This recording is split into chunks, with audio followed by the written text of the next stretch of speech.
یہ کہ جس نبی کے کلمہ پڑھتے ہو، جس نبی کے مذہب پر آپ عمل کرتے ہو، سنت پر عمل کرتے ہو، اس نبی کے دین میں ناچنا جائز نہیں ہے، ڈھول بجانا جائز نہیں ہے، اور دیگر تماشے کرنا جائز نہیں ہے۔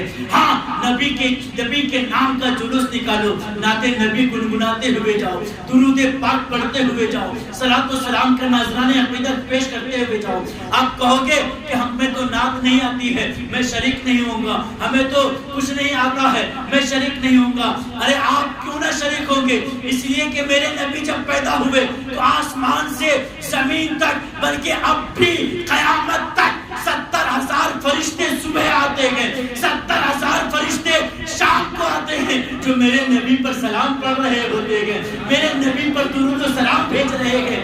آپ اگر سال میں ایک دن اگر جلوس کی شکل میں اگر جاؤ گے تو آپ کا کچھ نہیں بگڑے گا، لیکن آپ کا یہ فائدہ ہوگا کہ اس نبی کی عظمت آپ کے دل میں بیٹھ جائے گی، اس نبی کی رفعت آپ کے دل میں بیٹھ جائے گی، اور جو نبی کا چاہنے والا ہوگا تو یقیناً وہ دوزخی نہیں ہوگا بلکہ وہ جنتی بن جائے گا۔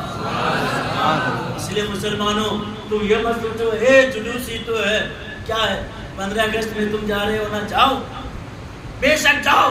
15 اگست میں ہندوستان کا جھنڈا سب سے گھر کے اوپر لگاؤ، کیونکہ ہمارا ملک، اس میں ہماری جانیں قربان۔ یہ اور بات ہے کہ 15 اگست میں ہم آزادی مناتے ہیں۔ کیوں آزادی مناتے ہیں؟ اس لیے کہ ہمارے ملک کو انگریز کی غلامی سے آزادی ملی، ہمارے ملک کو انگریز کی تشدد سے آزادی ملی، ہمارے ملک کو، ہمارے بھارت کو انگریزیوں کے چنگل سے چھڑایا گیا۔ ارے جب بھارت کو، جب ہندوستان کو انگریز کی غلامی سے آزاد ملی تو تم اس دن جھنڈے لہراتے ہو، لیکن جس دن میرے نبی پیدا ہوئے اس دن تمامی کائنات کو، پوری دنیا کو کفر شرک کی تاریخوں سے آزادی ملی، کفر شرک کی تاریخوں سے آزادی ملی تھی۔